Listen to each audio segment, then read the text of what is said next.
Berlatar di Amerika Serikat, kita diperkenalkan seorang pria sekaligus IML atau analis anti pencucian uang yang bernama Martin. Dia bekerja di pusat Omnicorp Bank dan membuat sebuah laporan yang menyatakan kalau klien mereka tersebut mendapat pendapatan melebihi 7 miliar dolar yang mencurigakan dan menjadi temuan IML. Tapi bukannya mempercayai laporan yang dibuat Martin, si manajer yang bernama Bernard ini malah menganggap Martin udah keterlaluan.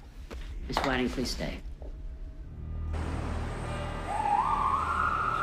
Laporan penghasilan sebuah galeri yang bernama Endelman yang dibuat Martin menjadi satu data kalau perusahaan tersebut telah melanggar, dan hal itu membuat rekan Martin yang bernama Robin ini sangat mengapresiasi penyidikan yang dibuat Martin. Tapi berbeda dengan Bernard yang gak sepemikiran dengan mereka, malah memindah tugaskan Martin.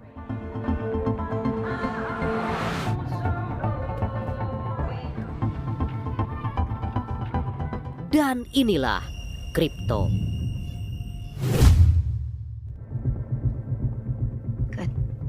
Elba, wilayah utara kota New York, Martin dipindahkan ke tempat di mana dia berasal untuk menggantikan petugas AML di sana yang baru aja pensiun dini. Meskipun Martin punya ayah dan kakak kandung yang tinggal di wilayah tersebut, Martin lebih memilih menyewa sebuah tempat tinggal karena masalah pribadi yang terjadi dalam keluarganya.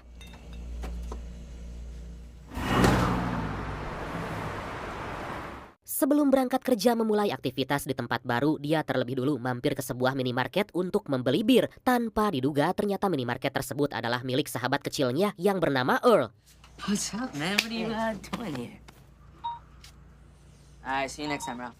Pada kesempatan itulah, Earl yang kini punya sebuah proyek mengajak Martin untuk masuk ke sebuah ruangan pribadi. Di ruangan itulah terlihat Earl lagi melakukan transaksi jual beli harian kripto serta menambang Bitcoin. Tapi karena saat itu Bitcoin atau uang koin digital belum terlalu booming, Martin gak terlalu mengerti dan gak memperdulikan semua yang dikatakan Earl. Your electric bill's gotta be insane. No, man, it's all good.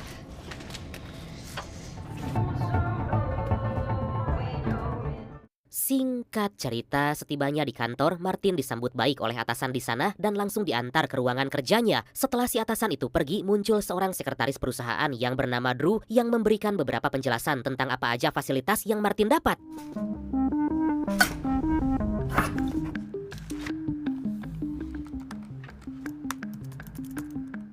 Saat Martin akan beristirahat, Martin dihampiri oleh kakak kandungnya yang bernama Caleb. Merasa Martin benar-benar gak punya hati nurani karena sejak ibunya meninggal, Martin gak pernah mengunjungi mereka. Caleb sangat kecewa dengan tingkah laku Martin saat ini.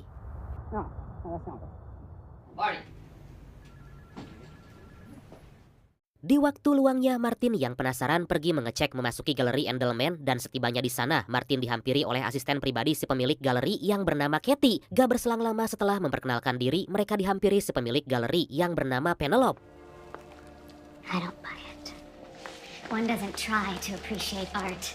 Di hadapan Penelope, Martin mengatakan maksud kedatangannya ke sana yang gak lain untuk memeriksa keuangan Penelope. Hal itu dikarenakan Martin mendapati CTR atau Cash Transaction Report atau laporan transaksi keuangan tunai yang dia rasa mencurigakan dan meminta Penelope menyerahkan semua buku laporan keuangannya. Sembari berkeliling, Penelope menjelaskan kalau dia punya seorang akuntan yang bisa membantu Martin. Gak lama setelah kepergian wanita itu, Katie datang dan memberikan kartu nama si akuntan. Creeps, by the way. Thank you.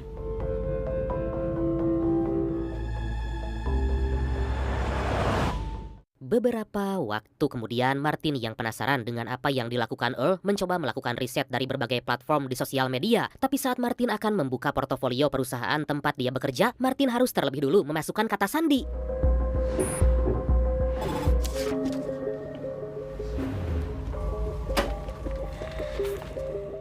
Gak lama kemudian, Martin yang penasaran dengan keuangan sang ayah mencoba mengecek berkas-berkas tentang keluarganya. Di sanalah Martin mendapati kalau sang ayah telah lama menunggak kredit dan tanah warisan keluarganya akan disita oleh pihak bank.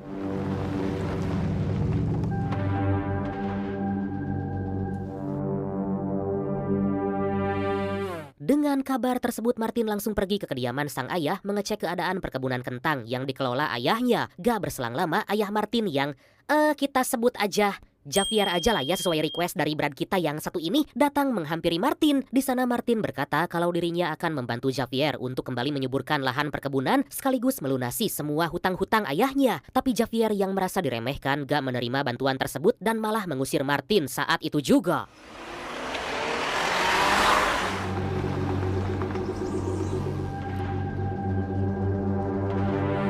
6 jam kemudian di sebuah bar, Martin yang penasaran apakah perusahaan tempatnya bekerja punya akun cryptocurrency meminta bantuan Earl yang ternyata merupakan seorang hacker handal agar meretas dan mendapatkan kata sandi untuk membuka database perusahaan tempat dia bekerja. Di tengah perbincangan mereka, Martin dibuat kaget oleh Katie yang ternyata juga bekerja sebagai penyanyi di bar tersebut.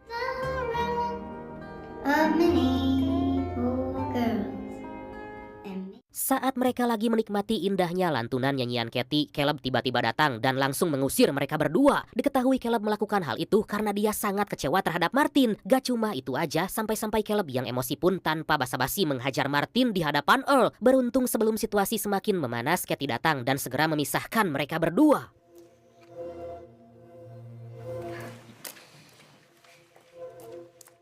Singkat cerita, di sebuah coffee shop, Katie bercerita kalau dia punya mimpi untuk menjadi seorang seniman. Atas hal itulah apapun yang berhubungan dengan seni, Katie pasti kerjakan dimanapun dan kapanpun. Katie juga menambahkan kalau dia telah berada di sana kurang lebih 6 bulan lamanya.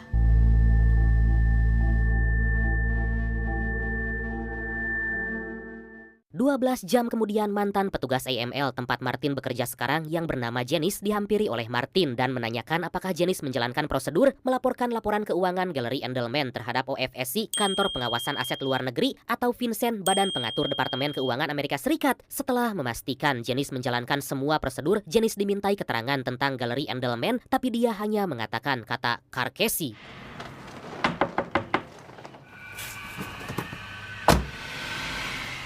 Gak lama setelah kepergian Martin, muncul seorang pria yang memperkenalkan kalau dia merupakan seorang perawat yang menggantikan Marcos. Diketahui Marcos adalah orang yang selalu memberi jenis perawatan kesehatan setiap harinya, tapi tanpa diduga saat si pria itu mulai menyuntikkan jarumnya dan melakukan perawatan, tiba-tiba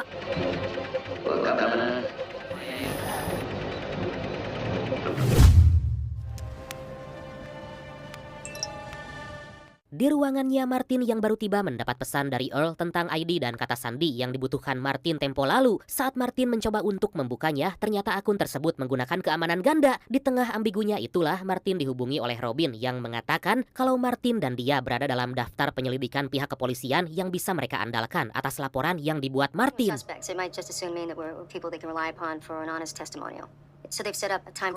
Isn't that your job?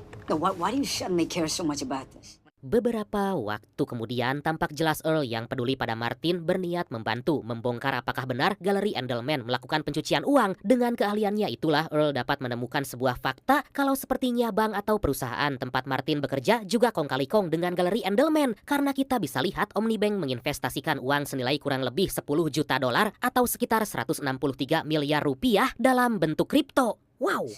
Buying Bitcoin over the counter to avoid market slippage. What's that? Martin yang penasaran pun menyuruh Earl agar menemukan lokasi dan identitas dari para oknum. Meskipun mereka menggunakan jaringan Tor untuk menjaga rahasia mereka, Earl pada akhirnya bisa menemukan alamat IP mereka yang terletak di Carcassi. BTW for your information ya Brad, jaringan Tor adalah singkatan dari The Onion Router yang merupakan jaringan yang memungkinkan pengguna untuk menjelajahi internet secara anonim. Nah itu dia, mendengar kata Carcassi tentu aja Martin teringat dengan perkataan Jenny tadi. Tapi di tengah penyelidikan mereka, seorang pria berkulit putih yang menghabisi Jenny tadi datang memasuki toko Earl. Di hadapan Earl, si pria yang bernama Bernard ini menanyakan apakah Earl punya vodka nyata. Gak paham dengan perkataan tersebut, Earl pun meminta Bernard agar menuliskan barang apa yang dia butuhkan. Setelah meninggalkan sepenggal tulisan, Bernard tanpa basa-basi langsung pergi meninggalkan Earl.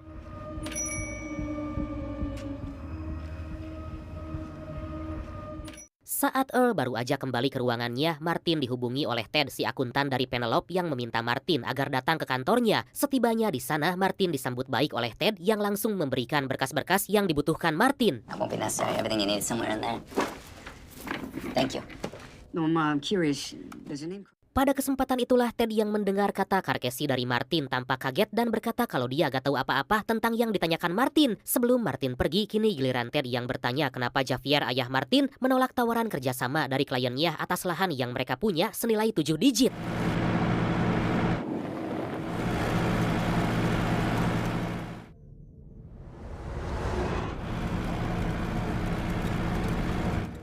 Atas informasi itulah Martin segera pergi menghampiri Javier dan menanyakan kenapa dia gak menyepakati tawaran itu. Javier yang memikirkan kehidupan Caleb pun menjawab kalau dia sebagai ayah ingin membuat anaknya bangga dan punya usaha sendiri. Hal itu dikarenakan Caleb hanya punya penghasilan dari perkebunan kentang yang mereka garap. Then what is it? What did I do? Merasa gak dianggap sebagai anak, Martin bertanya pada Javier di manakah dia saat ibunya sakit keras. Saat-saat itulah Martin mengobati dan merawat sang ibu karena Caleb pada saat itu pergi bertugas menjadi seorang tentara. Mendengar perkataan Martin, sang ayah pun menjawab kalau Martin gak tahu apa-apa soal kehidupan.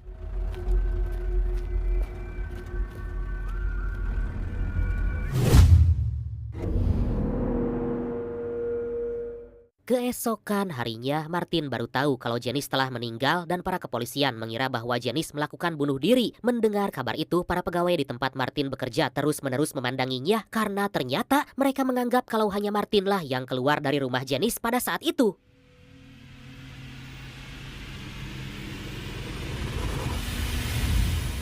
Di ruangannya, Martin dihampiri oleh Earl yang menunjukkan bukti-bukti yang berhasil dia sadap dari Carcasey. Terlihat jelas mereka mendapatkan kiriman Bitcoin dari berbagai akun dan jika dirupiahkan itu bisa mencapai kurang lebih 342 miliar rupiah. Gak hanya itu aja, Earl juga mencari tahu arti tulisan dari Bernard dan ternyata tulisan tersebut mengarah pada sekelompok geng atau mafia Rusia dan dengan kata lain, secara gak langsung Bernard mengancam mereka agar gak lagi menyelidiki kasus tersebut.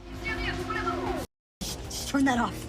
Singkat cerita, Martin yang mendapat panggilan dari Penelope langsung pergi ke galeri Endelman dan di sana tanpa diduga, Penelope tiba-tiba memberikan sebuah majalah dan meminta Martin agar menyelidiki sebuah kode yang terdapat dalam majalah itu.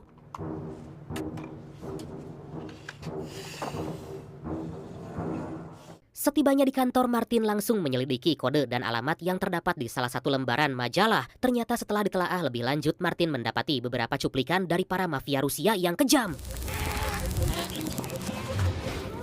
Atas hal itulah Martin segera menghubungi Robin dan mengatakan kalau mafia Rusia telah melakukan pencucian uang melalui cabang Omnibank tempatnya bekerja. Mendengar hal itu, Robin langsung meminta beberapa bukti dan meminta Martin agar pulang beristirahat.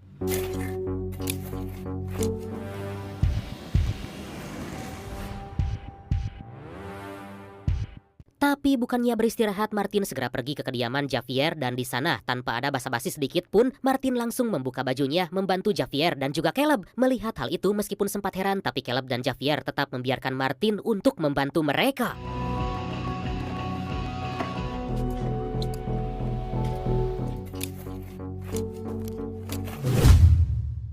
Well,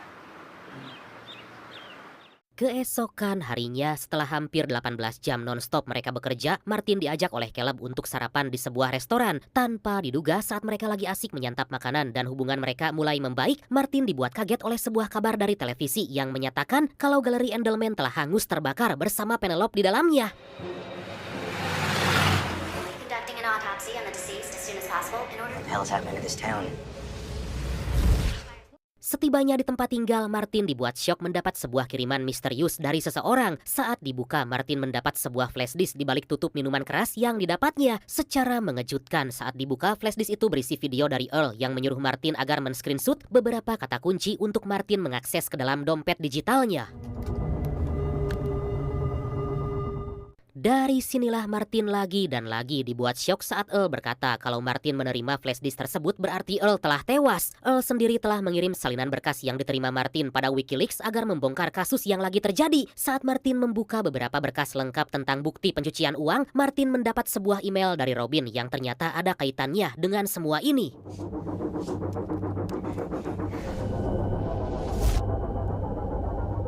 Gak berselang lama, Martin mendapat sebuah panggilan dari Caleb yang memintanya agar datang secepatnya ke rumah. Di sana Martin mendapat fakta kalau para mafia Rusia baru aja menculik ayahnya dan meminta Martin menyerahkan flash disk yang dia dapat dari Earl.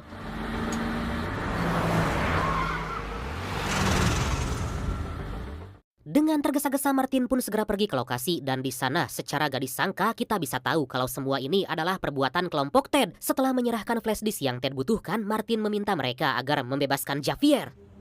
I broke my arm. Gak berselang lama setelah Javier berhasil bebas, Caleb muncul dari belakang sembari menodongkan senjata ke arah Ted. Dan ternyata mereka telah berencana untuk menangkap Ted dan kelompoknya. Karena gak lama kemudian agen FBI yang mereka hubungi sebelumnya mulai berdatangan langsung menangkap dan mengejar semua kelompok Ted.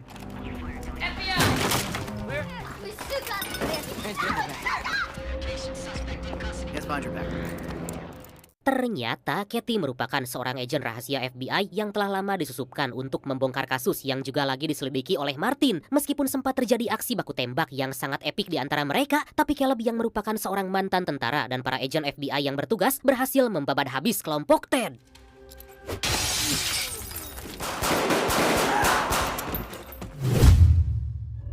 So forgive me if you know what I'm about to say.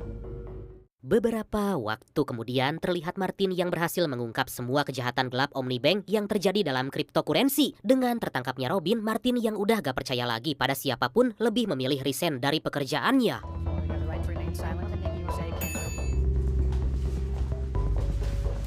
Atas apa yang dia dapat dari Earl, Martin kini mencoba mengelola kripto milik Earl sembari mempelajari bagaimana cara menambang Bitcoin. Sedangkan Caleb dan Javier kini bisa lebih menerima Martin dan bersedia menerima bantuannya untuk mengembangkan usaha perkebunan kentang mereka.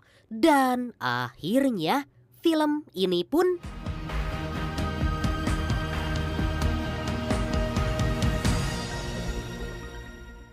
tamat.